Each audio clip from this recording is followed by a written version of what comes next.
خداوند یسوع مسیح کے پاک اور جلالی نام میں آپ سب کی سلامتی ہو۔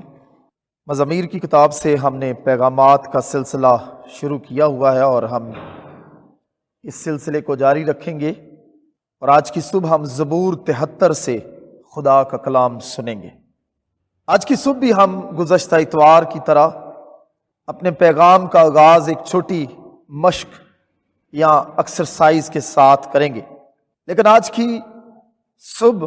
یہ مشق پچھلے اتوار سے قدرے مختلف ہوگی۔ آج آپ کو اس زبور کی 28 آیات میں سے گن کر بتانا ہے کہ اس زبور کے اندر دل کا لفظ کتنی بار استعمال ہوا ہے۔ ابھی آپ بہنوں بھائیوں سے درخواست ہے کہ گنیں اور دیکھتے ہیں کہ کون سب سے پہلے گن کر بتاتا ہے کہ اس زبور میں دل کا لفظ کتنی مرتبہ استعمال ہوا ہے۔ جی 6 دفعہ، بالکل درست فرمایا۔ اس زبور میں دل کا لفظ جو ہے وہ 6 دفعہ استعمال ہوا ہے۔ سب سے پہلے یہ پہلی آیت میں، پھر 7ویں آیت میں، پھر 13ویں آیت میں، 21ویں آیت میں، اور پھر 26ویں آیت میں 2 دفعہ دل کا تذکرہ کیا گیا ہے۔ ویسے تو دلچسپی کی بات یہ ہے کہ دیگر جسمانی اعضاء کا تذکرہ بھی اس زبور میں کیا گیا ہے، اور تقریباً 8-9 ایسے جسمانی اعضاء ہیں جن کا تذکرہ اس زبور میں ملتا ہے، لیکن میں نے دانستاً دل کا تذکرہ کیا کیونکہ باقی اعضاء کی نسبت زبور نویس اس زبور کے اندر دل کا تذکرہ خصوصی طور پر کرتا ہے۔ جب ہم اس زبور کو پڑھتے ہیں تو زبور نویس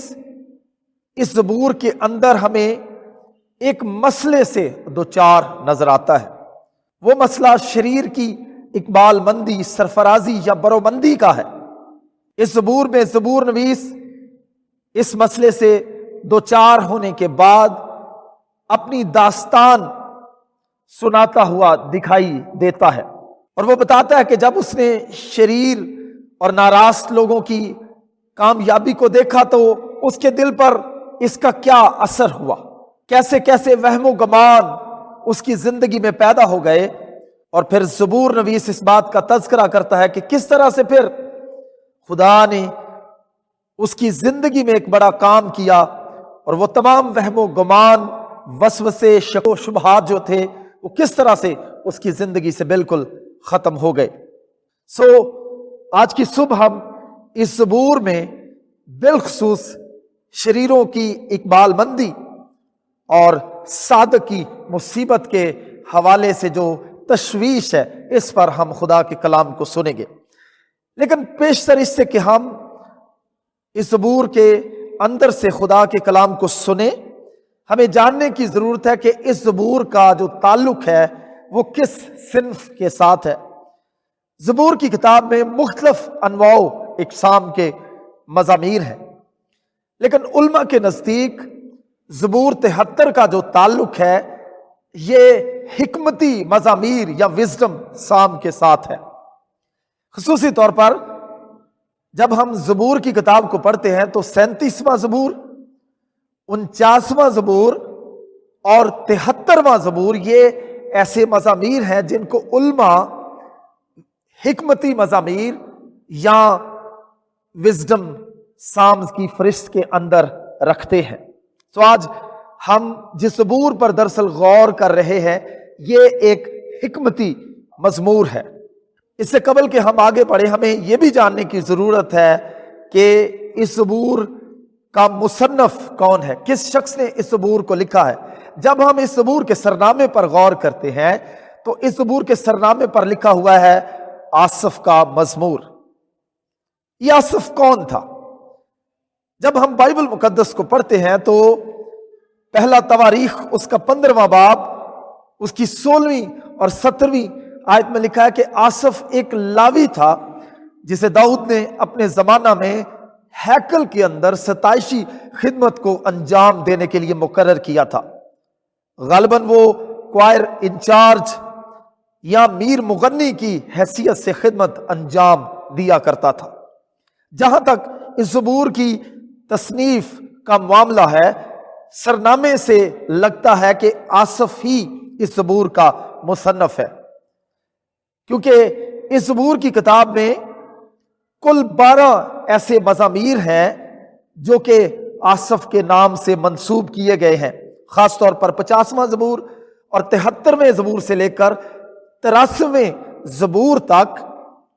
جتنے بھی سرنامے ہیں ان کے اندر آصف کا نام آتا ہے۔ لیکن جان کیلون جو کہ ایک خداوند کا خادم ہوا،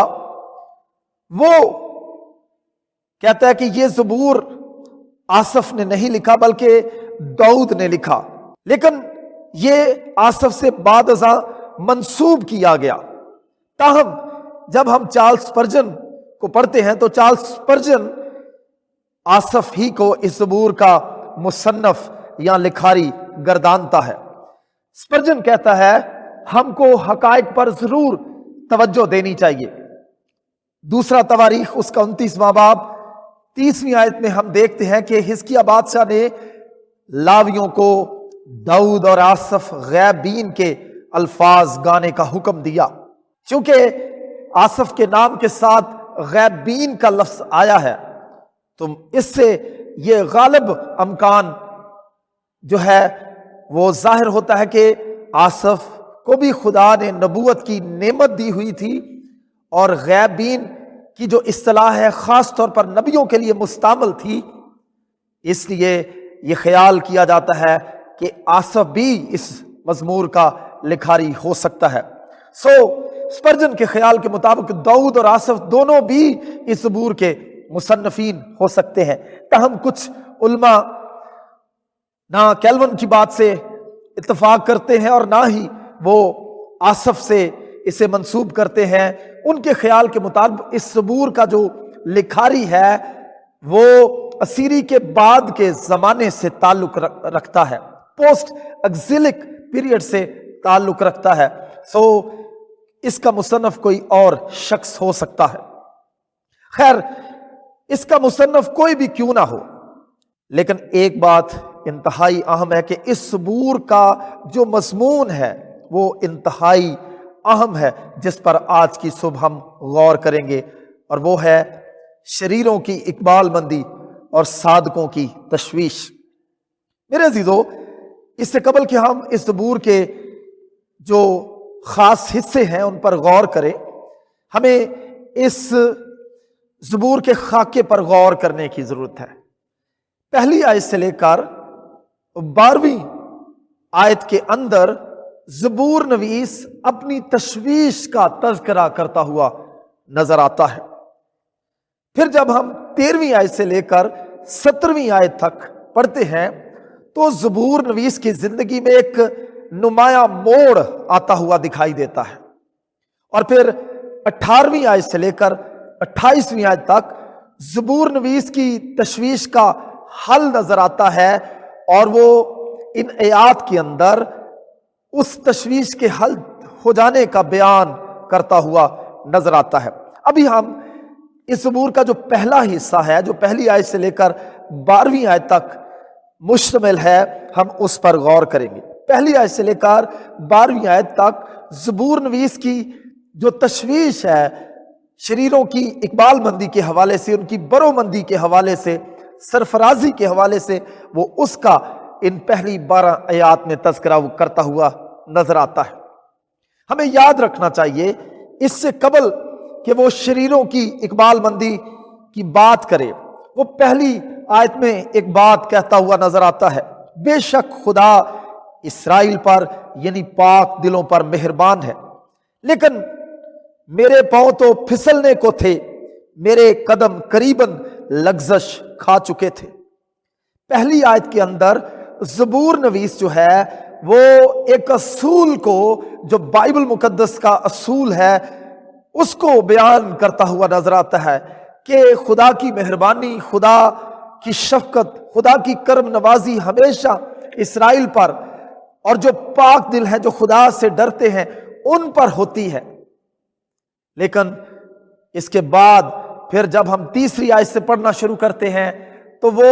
شریروں کی اقبال مندی، ان کی برومندی کا تذکرہ کرتا ہوا نظر آتا ہے، اور ان کے چال چلن اور خدا کی بابت جو ان کے تصورات ہیں، ان کے خیالات ہیں، ان کا بیان کرتا ہوا نظر آتا ہے۔ اس سے قبل وہ اس بات کا اظہار کرتا ہے کہ پہلی آیت کے مطابق تو خدا کا اصول یہ ہے کہ اس کی مہربانی، اس کی شفقت صرف اسرائیل کے لیے ہے، اور ان کے لیے ہے جو پاک دل ہے، جو خدا کے خوف میں زندگی گزارتے ہیں۔ لیکن جب وہ تیسری آیت سے ہم پڑھتے ہیں تو وہ اپنی تشویش کا اظہار کرتا ہے۔ وہ کہتا ہے کیونکہ جب میں شریروں کی اقبال مندی دیکھتا تو مغروروں پر حسد کرتا تھا، اس لیے کہ ان کی موت میں جان کنی نہیں بلکہ ان کی قوت بنی رہتی ہے۔ وہ اور آدمیوں کی طرح مصیبت میں نہیں پڑتے، نہ اور لوگوں کی طرح ان پر آفت آتی ہے۔ یہاں پر ہم دیکھتے ہیں کہ زبور نویس شریروں کی اقبال مندی کا تذکرہ کرتے ہوئے کہتا ہے ان کے پاس صحت ہے، ان کی زندگی مصیبتوں سے ماورا ہے، ان پر کسی قسم کی آفت نہیں آتی۔